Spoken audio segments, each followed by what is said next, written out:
experience with people like this, and I was sucked in a lot because I was kind of maybe a little bit more naive to understanding that some people could be, maybe just not understanding the signs from the get-go, but people being really in the beginning saying lots of attention, you're my favorite friend. They'll do these other crazy things, but it's never like against you. And then like over time, it's like a vacuum that you can't ever get rid of or whatever. There's just not enough attention for them. They're pretty victimized. Welcome to the Dirty Mind Podcast. That's dirty. That's dirty. Listen, I want to tell you, I get heavy and I cracked. I cracked in the last couple of days on the Lori Vallow trial. And I think anybody who's listening is so deeply affected by not only is the story just so horrific about what she allegedly had a massive part in, but the details coming back from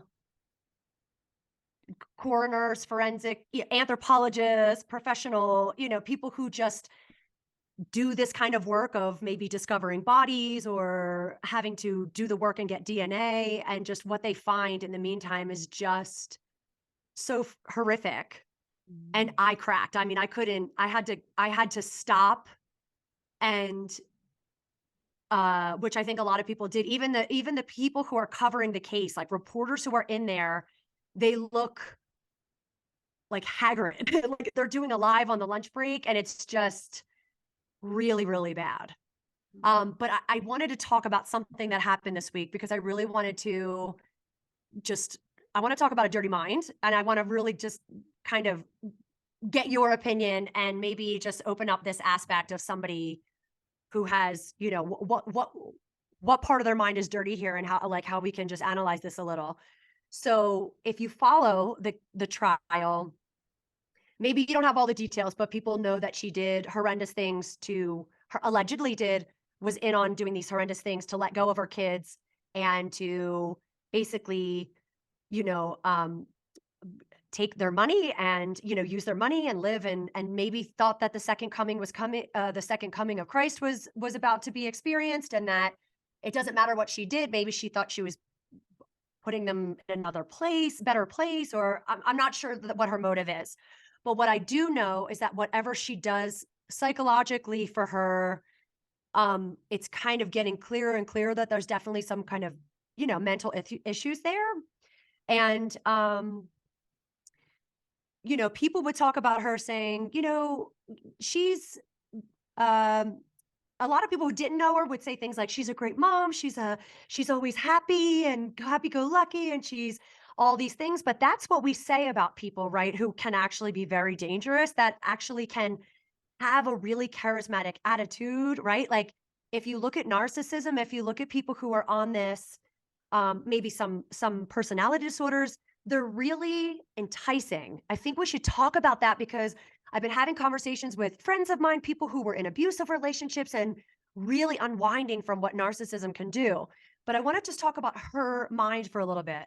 I've also had friends that were like similar to this, and I had experience with people like this, and I was sucked in a lot because I was kind of maybe a little bit more naive to understanding that some people could be, maybe just not understanding the signs from the get-go, but people being really in the beginning saying lots of attention, you're my favorite friend. They'll do these other crazy things, but it's never like against you. And then like over time, it's like a vacuum that you can't ever get rid of or whatever. There's just not enough attention for them. They're pretty victimized. And so this girl, obviously, Lori Vallow has been said, family members saying stuff like she could never get enough attention. She could not ever have, it just was never enough. She needed to be the most superior. She had to be the most different. She had to have these experiences that she claimed to have.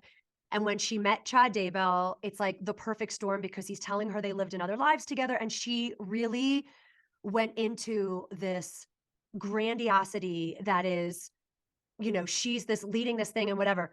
I don't know what happened when they got caught, and she's been in prison now for a little while. I don't know what's been going on in the 3 years, but she cries a couple times. She's cried in court. And then other times it's just this smirk of like, you people don't realize that I am, like, this is so ridiculous. Like, everybody is stupid. I think I told you a story about her they had a jail phone call with her and her son when she was first there. But this week they had this call with her sister, who the children now, it's found that they were murdered, and that is the cause of death.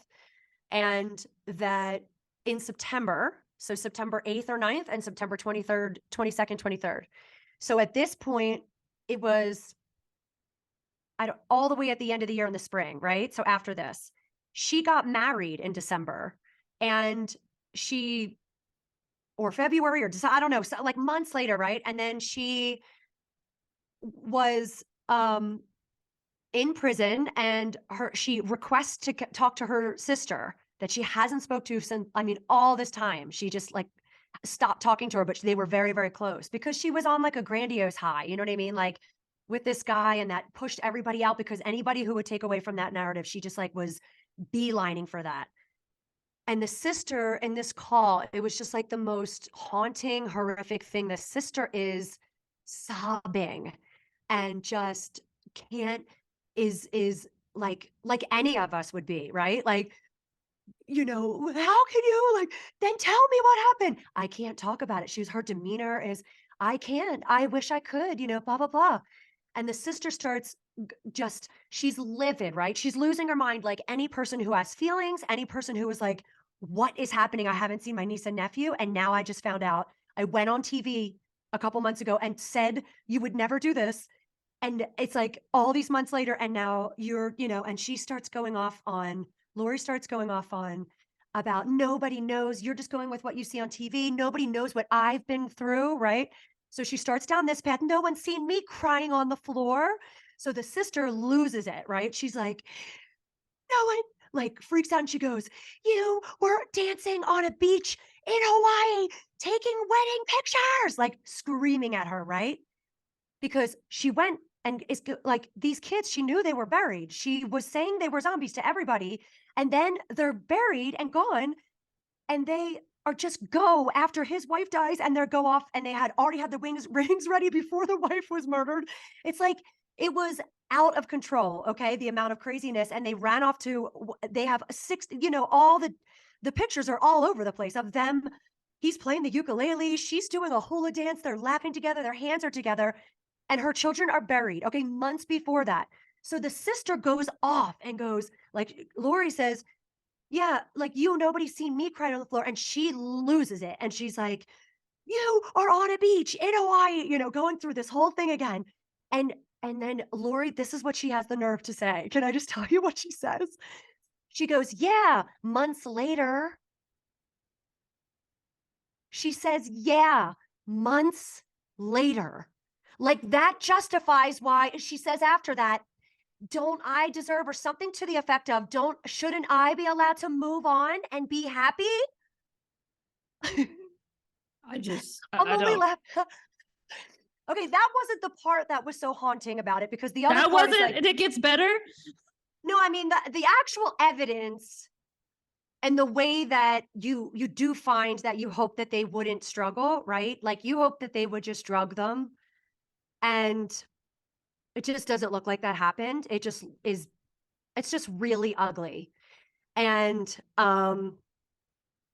it's like, I wanted to understand someone who really believes, Lauren, that months later, like, why should, so victimized? I mean, it's so narcissistic. It really looks like sociopathy. Like, there is no feeling, and she won't tell anyone in anything other than, like, I wish I could.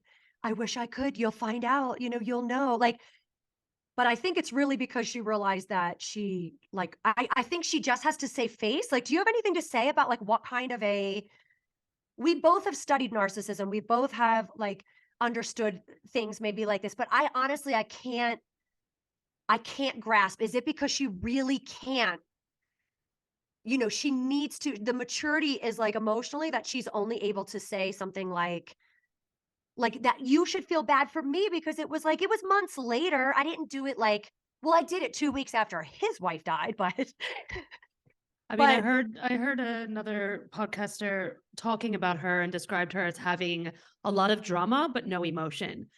And like she had gotten angry like a little bit, but that was the only emotion that she'd ever showed, but a lot of drama. So, and I think with sociopathy, right, there's no empathy and there's no actual emotions or feelings. So, and she's living in some alternate narrative that we just don't even like, it's not gonna ever make sense.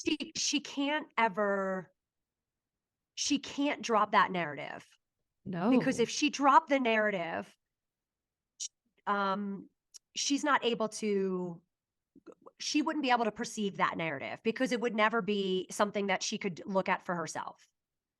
And if, you know, if being if being a victim is like the highest you can go, you can't reach past that, right? Like maturity wise, you can't reach past that. She's psychologically not mature enough to reach past that. But she's never gone that far in her life before. She got away with a lot. Like when you really look back, it starts when she's young about what she can get away with. And I think that getting away with, allegedly, that first murder, there's actually murders now they're looking at years before that they're like, that they're saying she might have had a part in. They're looking at allegedly having, a lot of psychologists talking about her having, um, what was it? Something called, um, oh, Munchausen's with her daughter, Mm. because she will complain a lot about, who was in the hospital with her. This is like multiple times she said that, like, as if everyone should be fine with what she did maybe to the kids because she was acted like a mom, like what you're supposed to do, right? Yeah. So, um, I guess it's just so unfathomable. I mean, she's always gotten away with so much. I think that if she did get away with her ex-husband, and she's been with this guy now, Chad, and they're together, and then her husband at the time dies of self-defense, her brother shooting him, and he died from her brother claiming self-defense. She had a pool party at the house that night, and the neighbors were horrified, petrified, like someone just died. She was, just Celebrating. just excited, and I think that that started really contributing to the superiority. It was proving to her, this is from my opinion, it was proving to her what Chad said, "You have to move here to Rexburg." She comes here, he said we were gonna be protected here, probably because maybe the laws and, like, through the state here and maybe the influence of the church here, but yeah, she did get away with it, and nothing happened for a really long time, and then all this other shady stuff was happening, and it was like, These are your I think neighbors. it yes, I know, at the time for a couple more months until I go back home, right, to where I feel much more comfortable.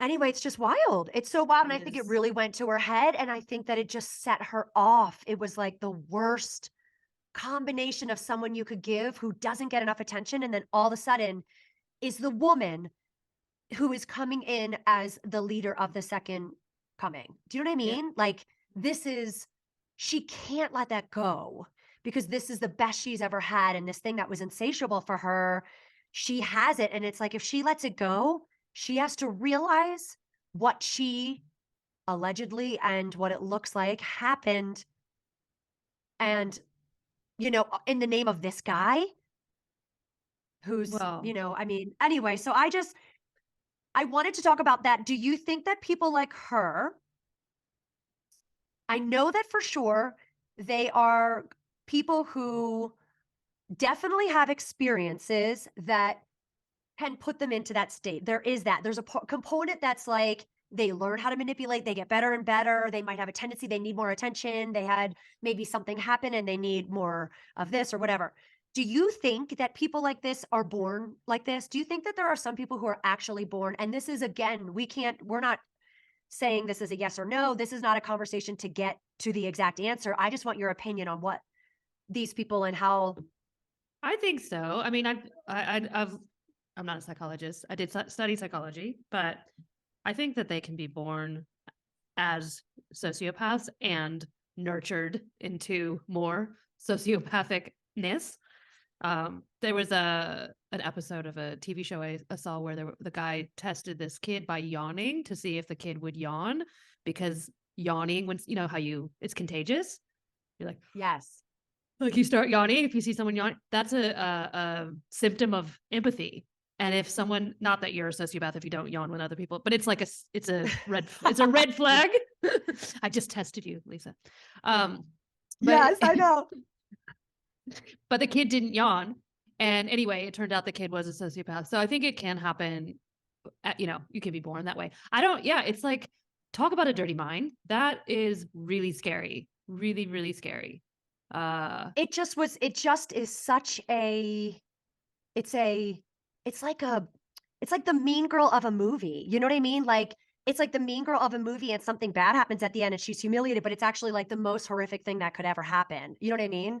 And the fact that And it's all about her, which is just this narcissistic, like, and I'm thinking of someone else we both know, and how he always makes himself a victim and puts these scenarios out where he needs help, and because the IRS has done him wrong, or his accountants have stolen from him, or yeah. this thing has happened that's not fair, or the banks, and it's like, but he's always a victim, and it's like ridiculous, really, because he's meanwhile stealing from everyone and has this whole massive like pyramid scheme of Yeah. crime, and is like doing Yes. all this illegal stuff, but he's Yes. always the victim. While also preaching as a leader of a group to not be a victim, right? And to be Hmm. like everything's choice and everything is so it's just interesting. And this girl did, this woman, I should say, did the same thing. Everything was, if you hear her underground talks where these things were recorded that she's talking and she's starting to get all this attention, she's saying things that are inappropriate and she's testing them because she's saying these things and they're laughing. There's some of it's nervous laughter, but it's really what it's doing is testing people to get them to, if you can get them to laugh on that, then the more, outrageous she gets, it's okay. It's like she's Boundary conditioning pushing. people right away. Yeah. Yes, absolutely. And people just starting to look at her as this leader. And she has all these stories that are, you have to question now everything. She talks about the ex-husband, he's dead now, the ex-husband, she's got multiple dead ex-husbands, but one of the first ones being like, all this accusation and I had to save my kids. She was saying, really talking about like assault, like in a very, very dangerous ways and saying it out loud and like really saying pretty horrific allegations out loud. And this is what's going on.